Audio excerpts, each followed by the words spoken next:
Hello, this is Kevin Baxter with Saratech.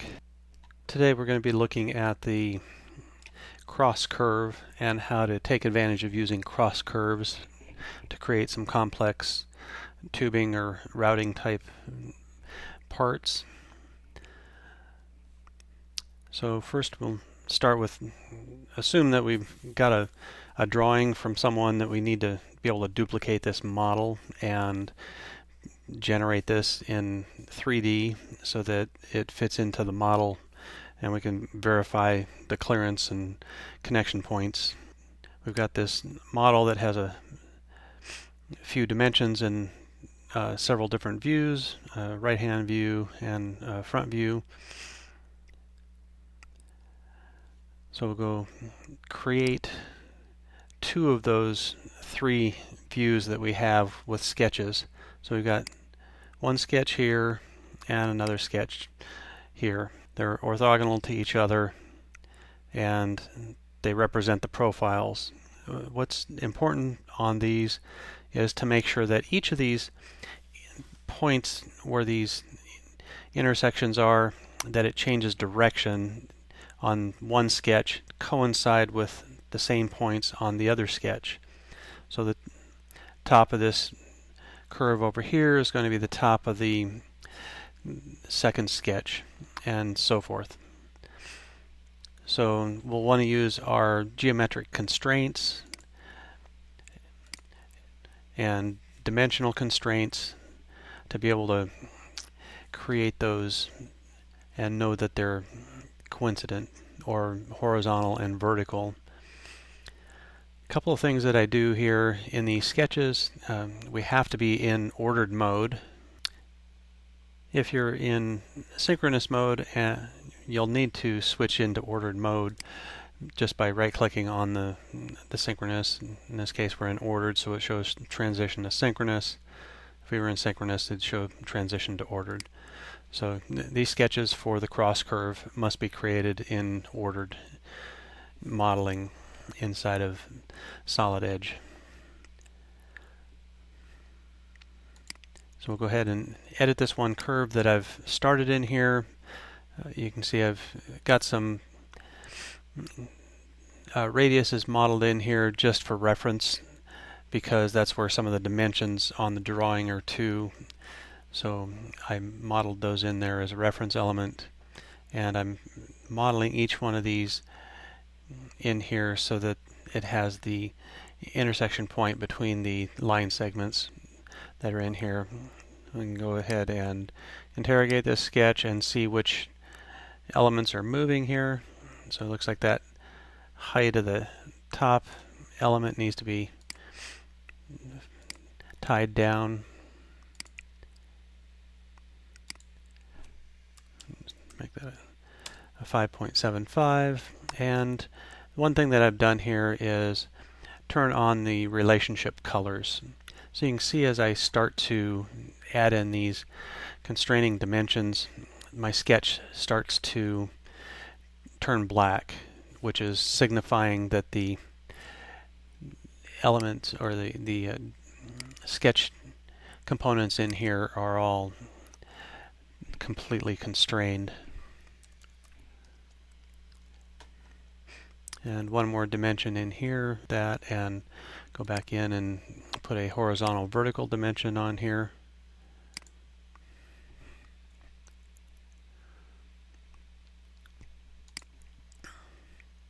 Select the endpoints for that and we get our horizontal vertical dimension.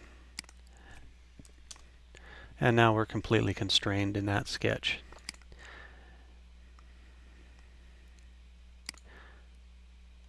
We'll go ahead and update the second sketch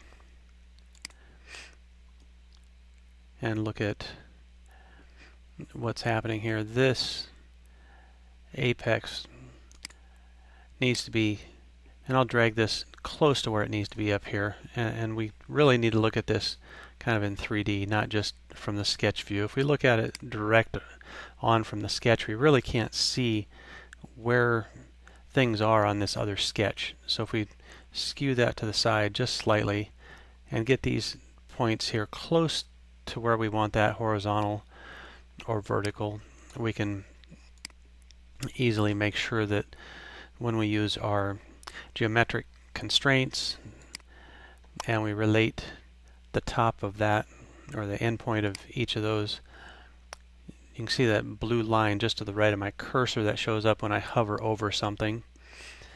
That's the endpoint that I'm going to pick, and it adds my horizontal constraint. Same thing here on this horizontal constraint. If I rotate that a little bit, I can see the blue dot to the right of my cursor. But the problem is, if I go across another element, it highlights other dots there that are midpoints and endpoints, and it does look like I'm picking up that endpoint of that segment. If that doesn't work for you, when you highlight or hover over one of these elements, if you pick your center mouse button and rotate that around so that it's right near your cursor, it stops from highlighting other segments, and that's sometimes one way to get around not being able to get to that. So this is completely constrained now after adding those few constraints. Now what we're going to do with the cross curve command is, that's under surfacing, and this cross curve here is going to be, well, we select each of these segments. By default we're on chain, and in this case if we try to do this all at one time, it will get confused and not be able to create this. Accept that, and it tells me operation unsuccessful, which we expected, because there are some of these curves that double back up on themselves. If you're looking at the end of this, it doesn't know which one of those to pick, so it lays those over the top of each other, and that just doesn't work. So if we go in here and be a little more selective, I can hit S on the keyboard for single, or I can hit the pull down and pick single. So what I want to do is, this sketch comes up, and at that apex it coincides with the apex in the other sketch here. So one selection is going to be these two curves, and I'll right click the mouse to accept, and have to go back to single again with the S on the keyboard and select up to that point in my sketch. And when I accept that, it will show me the curve in 3D space that I get. So that's this cross curve. When I finish and highlight that cross curve 7 that I have in here, you can see that it highlights in green. So our curve is going to be out at the intersection of these two segments. And I'll continue on building the next section of the cross curve. Select a piece of that sketch, accept that with the right mouse button, and then single on the selection set again. And in this case, I'm able to add in one more segment on that first curve that I selected. So we can go play with that a little bit and update and see how far you can go. If you accidentally select that whole thing, instead of every time you pick on a curve you have to switch back to single, which I missed doing on this one.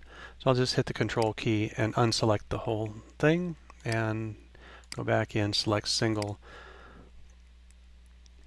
and accept that, and see if we can continue on adding curves until it fails, and then back off one segment on the curve. In this case, I know that this one that drops down would fail, so I don't pick that. So I'll continue on,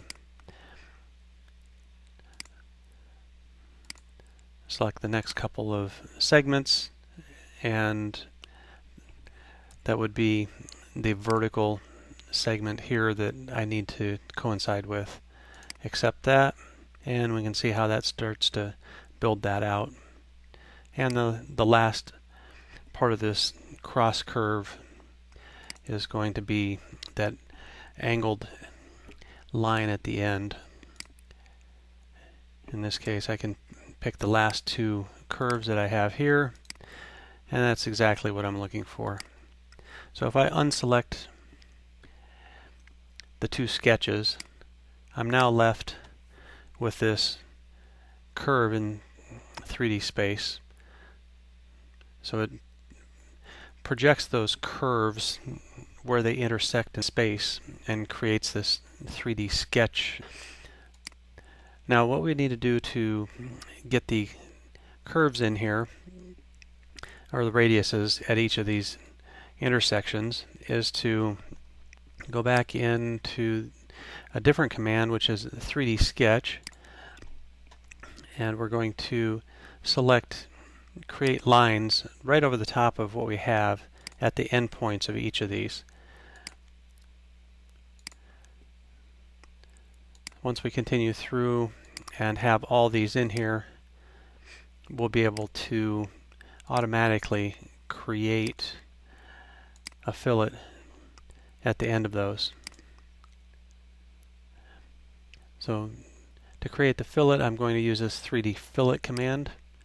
I'm going to type in the radius that I'm looking for. In this case, I'll start with the 0.75, and all I do is select each of these segments, and it'll automatically create that curve.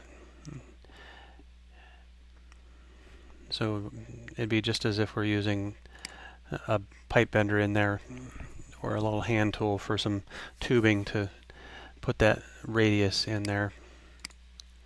The problem with this is that these curves aren't tied to that sketch yet. So if I go and modify that later, you'll find that those curves may move around on you. I'm going to change the radius to 1.5 for the last couple of these.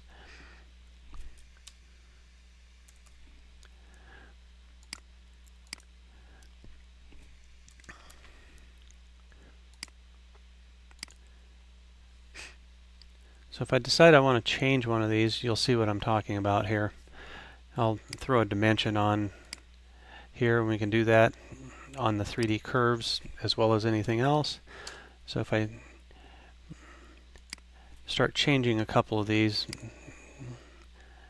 they may move around on us, like that one. So what we're going to do is use the 3D relate, and I'm going to make each of these collinear with the elements that they were created from, just to make sure they don't move in space. And you'll see as I come back to this one, it's going to now tie that back to that sketch. So it's important to make sure that everything is where you want it. And we'd also throw an endpoint connect on each of these for the endpoints for the start and the beginning. Once we finish that, we're pretty far along now. We can actually turn off these cross curves. We don't need those anymore. We now have a single 3D sketch with the correct radiuses that you've chosen. We now have one more sketch to create before we can do our sweep, which would be at the end of this for the profile of that tube or whatever shape you're going to use. Be helpful if we're making a tube to have something round, and we'll make it 0.375. We can throw a dimension on that if we want to use that to change it later. Accept that sketch and finish that and go into our sweep command, and we're going to do a simple sweep with a single cross section. So we'll accept that, pick the path, the cross section, And I'm right-clicking here to keep accepting. Last thing we'll do is the sweep. And we'll accept the single path and cross-section. And we start by selecting the path step and then the cross-section step as we enter after each of those selections. And right-click and finish. And there we are. We have a quite complex piece of tubing that now you can go model your ends or put it into an assembly and add your ends to it. That concludes the cross curve demo.